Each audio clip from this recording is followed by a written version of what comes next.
Daniel, it's a little bit.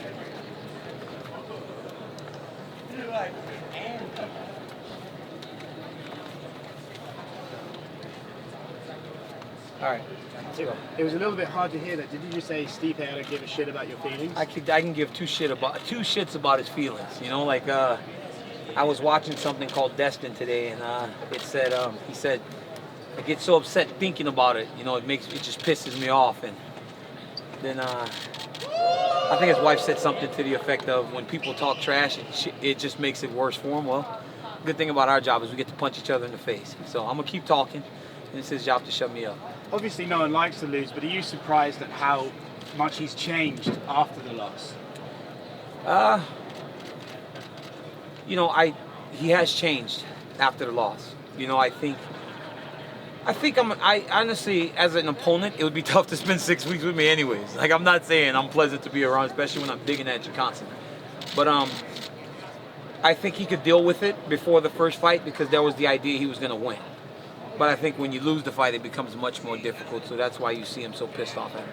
If he had beaten you and you'd have shown this attitude to him, do you think he would be feeling the same as you, or do you think he would understand, being that this is what he's shown you? I don't think. I mean, I don't know. We all respond differently, right? When I lose, I cry.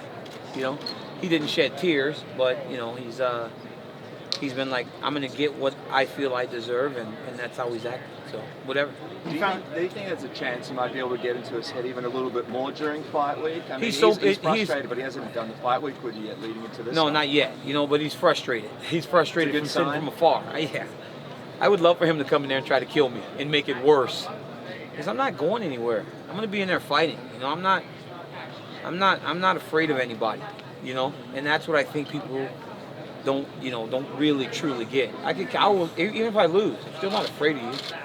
You know, it's going to be a fight, you know, so it is what it is. Do you think the fact that he didn't take another fight after the loss is a sign, some kind of sign that maybe he was a little bit unsure of himself, being afraid to lose, and miss out on the chance? What do you think of this rematch? I love the rematch because, as I've said from the beginning, if there was not this Brock Lesnar thing, I would have fought him. I didn't want to fight him in Madison Square because I had 3 weeks, and I know he's too tough to fight on such short notice. I respect his skill way too much to take him on short notice. I wouldn't have done that. Hence the Derek Lewis fight. But I fought again and I won. You know, and I probably would have fought again if not for my back. You know, so it's just a matter of perspective. I guess he felt like he wanted to sit and wait, and that's what he did. You know, I just think that, yeah, I wouldn't have done that. When I got beat by Jones the first time, I immediately scheduled a match with Ryan Bader, right? And then Jones got in trouble when I got that title fight for the vacant title. When I lost to him again, I said, okay, I'm going to take 6 months because I got knocked out for the first time. Give myself a little bit of time to recover. But I told you guys right after, I said, 2017, I'm done, right? At July. But I fought as soon as 2018 flipped. I didn't wait much. I fought 20 days into 18 because I knew I had to try to get myself back up on the horse and see how to get back to where I wanted to be. How much do you think the layoff will impact him that you fought one more time than he has since last time you guys fought? You know, I don't know if it's going to impact him all that much. He's a veteran. You know, he's a veteran. You know, he's a guy that can fight, but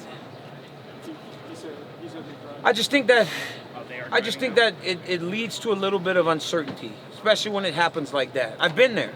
You know, when I got beat in the same building in Anaheim, when I walked to that octagon against Volkan Ozdemir, who had knocked everybody out in the first round, I was like, ugh. You know, like, I had to start fighting to realize, okay, nothing's really changed. You know, and there's going to be some time in there where he's going to have to feel nothing's changed. And the difference was I wasn't fighting the same guy, right? Like, I fought someone different after getting knocked out by Jones.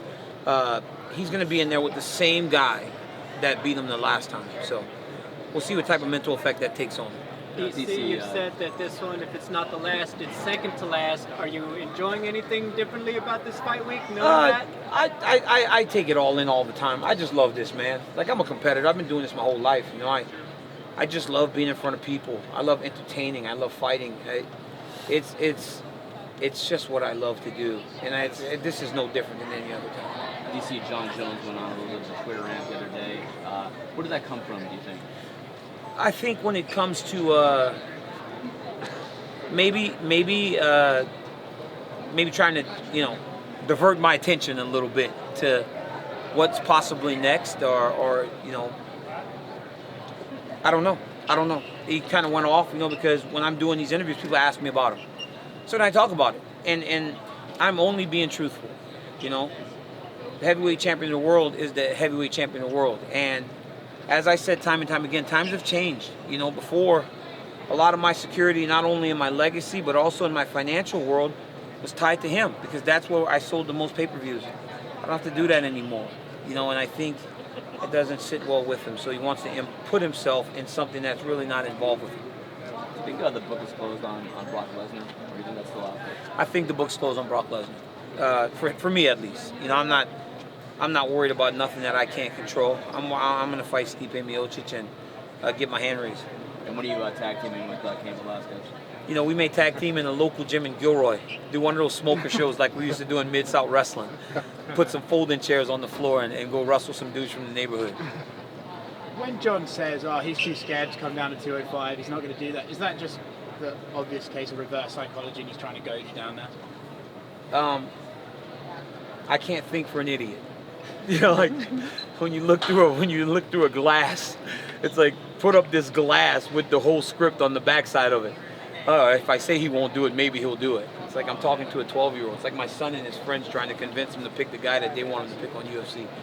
You know exactly what it is. If I want to fight him again, I'll go to 205. And with Stipe, he found success in the clinch. Obviously, he's going to go away and try and fix that hole. Do you now have a counter to his counter? One thing that I've done a really good job of in my career is I worry about what I do. And I'm very confident that if I'm myself to the best of my ability, I can beat anyone. And they've got the things to go find answers to. I won the fight. There were some situations where he gave me issues, and I addressed those too. But I know how dangerous he is, but I didn't go try to reinvent the wheel. I'm the same guy. I'm the same guy that fought Gary Frazier in his first fight. You're not going to see me doing spinning back kicks and shit. You remember I tried that against Roy Nelson? It was hard. And I also tried that jumping kick against Frank Mir. It's like, when I started trying to experiment with shit, I looked like an idiot. So I'm not doing it anymore. I'm just going to do what I do. Hey, Daniel. Last question over there. Oh, I trained with Buchecha yesterday. Yeah, he's the best. He's the best grappler in the entire world. So if this fight goes to the ground, I'm grappling with the absolute best grappler in the world. And it wasn't fun, but it was very educational. Hey Daniel, just a couple for you. First, your friend Henry Cejudo, he's really rolling Triple C. with this cringe gimmick that he's got. He's the best. Love it. If you had to guess, who's got a better shot at beating him, Shevchenko or Nunes? Oh, what? It's crazy, right? Like that. Oh, he's the one doing it. I love it, but let me tell you something, man. All I've seen that kid do his whole life is win, so nobody's beating him. Henry Cejudo's the man. Triple C's the man. King of cringe. On a more serious note, there's a lot of great sports features and documentaries, but you had that E60 special come out. What is it like for you to sit there on the couch and watch your own story be told? I watched it with my family. Everybody was calling me at like 7 o'clock in the morning. Did you see it? Did you see it? I was like, no, I didn't watch it yet because I'm going to wait till my family wakes up. They woke up and we laid in bed, me, Daniel, and my daughter and my wife. And, we're going through the whole thing, and I've spoken to them about my daughter. And but they're kids, they run around, they don't pay attention, but then when they saw it all on the screen, my daughter looked over and goes, I was going to have a sister.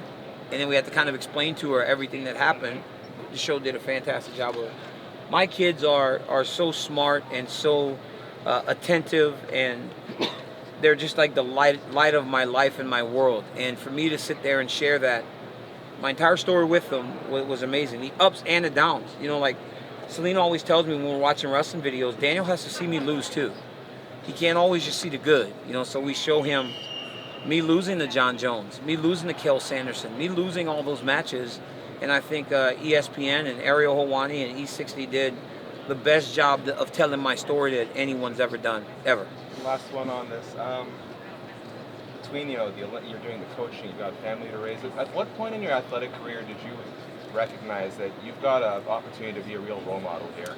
I think when you start aspiring to be a role model to people, you fall short. You don't go and chase that responsibility. You allow it to come to you. And